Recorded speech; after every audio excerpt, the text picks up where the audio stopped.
ஓம் ஸ்ரீ குருபியோ நமக. ஓம் ஸ்ரீ மகா பெரியவா சரணம். பிப்ரவரி 17ஆம் தேதி செவ்வாய்க்கிழமை நாளைய தினம் மாசி அமாவாசை. இப்போ நாம சொல்லக்கூடிய இந்த இலை மீது ஒரே ஒரு தீபத்தை ஏற்றினாலே போதும். குடும்பத்தோட தலையெழுத்தே மாறும். நினைத்தவுடன் பணம், செல்வம் கைக்கு வந்து சேரும். அது என்ன இலை, என்ன தீபம்னு பார்க்கறதுக்கு முன்னாடி நம்மளோட வீடியோஸை இப்போதான் நீங்க ஃபர்ஸ்ட் டைம் பார்க்குறீங்கன்னா மறக்காம சப்ஸ்கிரைப் பண்ணிக்கோங்க. தொடர்ந்து இது மாதிரி அப்டேட் தெரிஞ்சுக்கிறதுக்கு பக்கத்துல நோட்டிஃபிகேஷன் பெல்லை கிளிக் பண்ணி ஆல் அப்படிங்க செலக்ட் பண்ணிக்கோங்க. இப்ப மாசி அமாவாசையில என்ன மாதிரி தீபத்தை ஏத்த போறோம் அப்படிங்கிற பத்தி தெளிவா தெரிஞ்சுக்கலாம். அமாவாசை அப்படின்னு சொன்னதுமே நமக்கு ஞாபகத்துக்கு வர்றது முன்னோர்களை வழிபாடு செய்யணும் அப்படிங்கிறது தான். அதுலயும் குறிப்பா மாசி மாதத்துல வரக்கூடிய இந்த ஒரு அமாவாசை செவ்வாய் பகவானுக்கும் முருகப்பெருமானுக்கும் உகந்த செவ்வாய்க்கிழமையோடு சேர்ந்து வந்திருக்கு. 7 கிரகங்கள் ஒன்று சேர்ந்து வரக்கூடிய அமாவாசையாவும் இந்த அமாவாசை இருக்கு. அப்படிப்பட்ட இந்த அமாவாசை நாள்ல நாம பண்ணக்கூடிய ஒரு ஒரு பரிகாரங்களும் ஒரு வழிபாட்டு முறைகளும் நமக்கு எக்கச்சக்கமான பலன்களை ஏற்படுத்தும். இந்த பிரபஞ்சத்துல அதிக சக்தி மிகுந்த நாட்களா கருதப்படக்கூடியது அமாவாசை அப்புறம் பௌர்ணமி நாட்கள் தான். அதனால தான் அன்றைய தினம் நம்ம குலதெய்வ வழிபாடா இருக்கட்டும், இஷ்ட தெய்வ வழிபாடா இருக்கட்டும், இது எல்லாத்தையும் நம்ம மேற்கொள்ளணும்னு நம்ம முன்னோர்கள் சொல்லிட்டு போயிருக்காங்க. அதுலயும் ஒரு குறிப்பிட்ட மாதங்கள்ல வரக்கூடிய அமாவாசை, பௌர்ணமி கண்டிப்பான முறையில எக்கச்சக்கமான மாற்றங்களை நம்ம வாழ்க்கையில ஏற்படுத்தும். அப்படி குறிப்பிட்ட மாதங்கள்ல ஒன்றா வரக்கூடியது தான் மாசி மாதத்துல வரக்கூடிய அமாவாசை தினம். மாசி அமாவாசையில நீங்க முக்கியமா வணங்கக்கூடிய ஒரு கடவுள் யாருன்னு கேட்டீங்கன்னா, அங்காள பரமேஸ்வரி.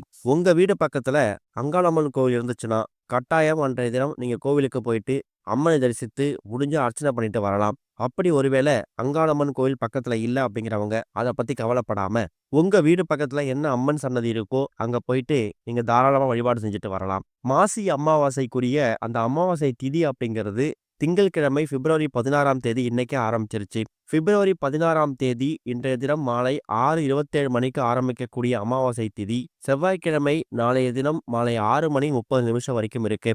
அதனால அமாவாசைக்கான அந்த மாசி அமாவாசைக்கான வழிபாடு செய்யறது, பித்ருக்களுக்கு வழிபாடு செய்யறது, இலை போட்டு படையல் போடுறது, இது எதுவா இருந்தாலும் நீங்க செவ்வாய்க்கிழமை பண்றதா விசேஷம். சொல்லப்போனா இன்னைக்கு வரக்கூடிய இந்த அமாவாசைய, அதாவது ஆரம்ப நிலை வருதுல்ல, அத போதாயன அமாவாசை அப்படிங்கிற மாதிரியும், நாளைய தினம் வரக்கூடிய செவ்வாய்க்கிழமை வரக்கூடிய மாசி அமாவாசைய சர்வ அமாவாசை அப்படிங்கிற மாதிரியும் கணக்குல எடுத்துக்கிறாங்க. செவ்வாய்க்கிழமையை பொறுத்த வரைக்கும் மதியம் 3 மணிலிருந்து 4:30 வரைக்கும் ராகு காலம் இருக்கு. யமகண்டத்தை பொறுத்த வரைக்கும் காலையில 9 மணிலிருந்து 10:30 மணி வரைக்கும் இருக்கு. காலையில ஒரு 6 மணிலிருந்து 7:30, 8 மணி அந்த நேரத்துல நீங்க உங்க முன்னோர்களுக்கான வழிபாடு செய்யலாம். அப்படி திதி தர்ப்பணம் கொடுக்கிற மாதிரி இருந்தாலும் அந்த நேரத்துல கொடுக்கலாம். அதை தவற விட்டீங்கன்னா காலையில 10:30 11:30 இந்த 1 மணி நேரத்தை பயன்படுத்திக்கோங்க. மதியம் ஒரு 12, 1 மணிக்கெல்லாமே உங்க முன்னோர்களுக்கு அவங்களுக்கு பிடித்ததை சமைத்து படையல் போட்டு வழிபாடு செய்யலாம். 3, 4:30, 9, 10 இந்த 2 நேரத்தை மட்டும் தவிர்த்திடணும். மாசி அமாவாசை நாட்கள்ல நம்ம முன்னாடியே சொல்லியிருந்தோம் அங்காளம்மன் வழிபாடு ரொம்ப முக்கியம்னு. நிறைய பேருக்கு அதிர்ஷ்டவசமா அவங்களோட குலதெய்வம் அங்காளம்மனா இருக்க வாய்ப்பு இருக்கு. அப்படிப்பட்டவங்க ரொம்ப இயல்பா எப்பவும் போல வழிபாடு நடத்திக்கலாம்.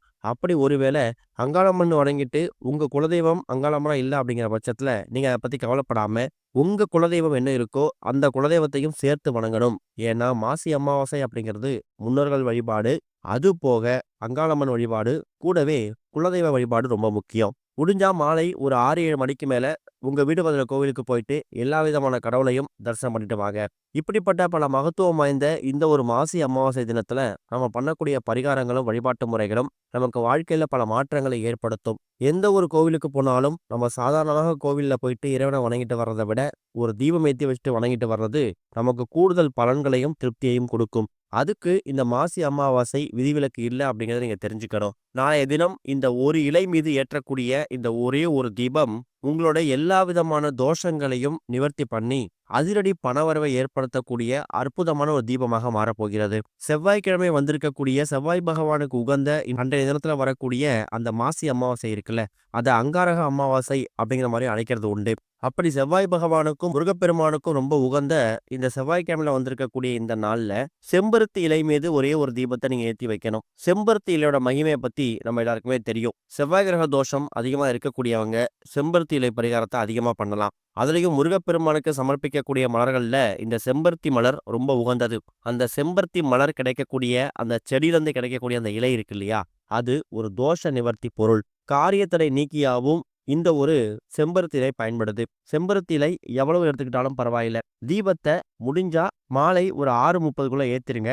ஏன்னா 6:30 மணிக்கு மேல அமாவாசை முடிஞ்சிடும். ஒருவேளை காலை நேரத்துல ஏற்ற போறீங்கன்னா, தாராளமா ஒரு 6, 7 மணிக்கு மேல ஏற்றலாம். உங்க வீட்டோட பூஜை அறையில எல்லா புகைப்படங்களுக்கு முன்னாடியும், அதாவது எல்லா சுவாமி படங்களுக்கு முன்னாடியும் தான் இந்த தீபத்த ஏத்தப் போறீங்க.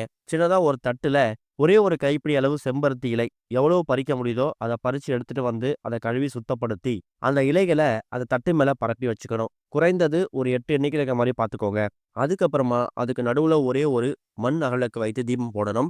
தீபம் போடும்போது போடக்கூடிய தீபம் நெய் தீபமா இருந்தா ரொம்ப விசேஷம். செவ்வாய்க்கிழமையில முருகப்பெருமானுக்கும், செவ்வாய் பகவானுக்கும் உகந்த அந்த நாள்ல வரக்கூடிய இந்த ஒரு மாசி அமாவாசை அன்னைக்கு, செவ்வாய் கிரக தோஷத்தை நீக்கக்கூடிய, கிரகதோஷ பாதிப்பை குறைக்கக்கூடிய, காரியத்தடையை நீக்கக்கூடிய செம்பருத்தி இலையில வைத்து ஏற்றக்கூடிய இந்த ஒரு தீபம் இருக்கு இல்லையா? இது உங்க வாழ்க்கையில எக்கச்சக்கமான நன்மைகளை ஏற்படுத்தும். தீபத்த ஏத்தி வச்சுட்டு, முதல்ல உங்களோட குலதெய்வம், இஷ்ட தெய்வம், அதுக்கப்புறம் முருகப்பெருமான், செவ்வாய் பகவான்னு சொல்லி எல்லா கடவுளையும் மனசார பிரார்த்தனை பண்ணணும். கூடவே முடிஞ்சா அங்காளம்மனையும் பிரார்த்தனை பண்ணுங்க. ஏன்னா மாசி அமாவாசை அங்காளம்மனுக்கு ரொம்ப உகந்தது. தீபம் எரியக்கூடிய திசை உங்க வீட்ல நீங்க இந்த பூஜை அறையில தீபத்த ஏத்துறீங்க. அதனால தினமும் பூஜை அறையில தீபங்கள் என்ன திசை பார்த்து எரிகிறதோ, அந்த திசை பார்த்து இந்த தீபம் எரிஞ்சாலே போதும். எந்த திசை பார்த்து ஏத்தணும் அப்படிங்கிற குழப்பம் உங்களுக்கு வேணாம். குறைந்தது இந்த தீபம் 1/2 மணி நேரத்திலிருந்து 1 மணி நேரம் உங்க வீட்டோட பூஜை அறையில எரிஞ்சாலே போதும். முடிஞ்சா காலை நேரத்துல, காலை நேரத்த தவற விட்டவங்க மாலை ஒரு 6 மணி 6லேருந்து 6:30 இந்த நேரம் ரொம்ப உகந்தது. இந்த நேரத்துல இத ஏத்தி வைக்கலாம். இந்த ஒரு தீபத்த ஆண்கள், பெண்கள், குழந்தைகள்னு சொல்லி யார் வேணாலும் ஏற்றலாம். எந்த விதமான கட்டுப்பாடுகளும் கிடையாது. இந்த தீபம் எரியக்கூடிய அந்த நேரத்துல உங்களோட எல்லா விதமான கஷ்டங்களையும் அந்த தீபத்த பார்த்து நீங்க சமர்ப்பிக்கணும். ஒரு கஷ்டம் விடாம. ஏன்னா, நீங்க ஒரு கஷ்டத்தையும் தெய்வத்துக்கிட்ட நீங்க சொல்லும்போது, அதுல ஏதாவது ஒரு கஷ்டம் கூடிய சீக்கிரம் தீர்வதற்கான ஒரு வாய்ப்ப அந்த தெய்வம் உங்களுக்கு ஏற்படுத்தி கொடுக்கும். மாசி அமாவாசை மாதிரியான இந்த பிரபஞ்சத்தோட ஆற்றல் நிறைஞ்சிருக்கக்கூடிய இந்த நாள்ல, தோஷ நிவர்த்தி பொருளாக காரியத்திட நீக்கியாக இருக்கக்கூடிய அந்த செம்பருத்தி இலை மீது ஏற்றக்கூடிய இந்த தீபம் இருக்குல்ல, இது உங்களுடைய எல்லா விதமான பிரச்சனைகளும் தீர்வதற்கான ஒரு வழிவகையை ஏற்படுத்தும். குறைந்தது இந்த தீபம் ஒரு 1 மணி நேரம் எரிந்த மாரி பார்த்துக்கோங்க. அதுக்கப்புறம் உங்க அன்றாட வேல பார்க்கலாம். தீபம் எரிஞ்சு முடிஞ்சதுக்கு பிறகு, பூஜை அறையில மற்ற விளக்குகள குளிர வைக்கும்போது, இந்த தீபத்தையும் குளிர வச்சுட்டு, நீங்க இரவு தூங்க போயிடலாம். மறுநாள் புதன்கிழமை அந்த அகல்விளக்க எடுத்து அப்புறப்படுத்திட்டு, அந்த செம்பருத்தி இலையில நீங்க கால் படாத மாரி தண்ணீல விட்டாலும் சரி, இல்ல செடி கொடிகள்ல போட்டாலும் சரி, அது உங்க விருப்பம் தான். அத நீங்க பத்திரப்படுத்தி வைக்கணும் அப்படிங்கிற கட்டாயம் கிடையாது. பார்க்கறதுக்கு ரொம்ப எளிமையான தீபம் மாரி தெரியும். செம்பருத்தி இலை அப்படிங்கிறது எந்த செம்பருத்தி இலையா இருந்தாலும் பரவாயில்ல. ஏன்னா, இப்ப செம்பருத்தி செடிகள்லயே நெறைய வகைகள் இருக்கிறதால, எந்த செம்பருத்தில ஏத்தணும்? அடுக்கு செம்பருத்தியா? இல்ல ஒற்றையாக இருக்கக்கூடிய செம்பருத்தியாங்கிற கேள்வி நம்ம சேனல் நெறைய பேர் கேட்கறாங்க. எந்த செம்பருத்தி இலையா இருந்தாலும் பரவாயில்ல. குறைந்தது 8லேருந்து அதிகபட்சம் எவ்வளவு வேணா எடுத்துக்கலாம். தட்டு மேல நீங்க பரப்பி வச்சுக்கணும். கழுவி சுத்தப்படுத்தி தான் தீபத்த ஏத்தணும். நம்பிக்கையோட இந்த ஒரு தீபத்த ஏத்தி, உங்க வாழ்க்கையில இருக்கக்கூடிய எல்லா விதமான தடைகளையும் நீங்க நீக்கிக்கலாம். கண்டிப்பா இந்த ஒரு தகவல் உங்களுக்கு பயனுள்ள தகவலா இருந்தா, உங்க நண்பர்களுக்கும் ஷேர் பண்ணுங்க. மாசி அமாவாசை நாளைய தினம் பித்ருக்களுக்கு ரொம்ப உகந்த நாள் அப்படிங்கிறதால, தானங்களும் ரொம்ப முக்கியம். தான தர்மங்கள் எவ்வளவு பண்றீங்களோ, அதை பொறுத்து நாம தெரிந்தோ தெரியாமலோ செய்திருக்கக்கூடிய சகலவிதமான பாவங்களும், தோஷங்களும் நிவர்த்தியாகும். கஷ்டப்படக்கூடிய ஏழை எளிய மக்களுக்கு நாளைய தினம் செவ்வாய் பகவானுக்கு உகந்த துவரம் பருப்ப உங்க கையால தானமா குடுக்கறது, குடும்பத்தில் இருக்கக்கூடிய நபர்களுக்கான அந்த கிரகதோஷ பாதிப்பை குறைக்கும். நம்பிக்கையோட பண்ணுங்க, நல்லதே நடக்கும். ஓம் ஸ்ரீ குருபியோ நமக. ஓம் ஸ்ரீ மகா பெரியவா சரணம்.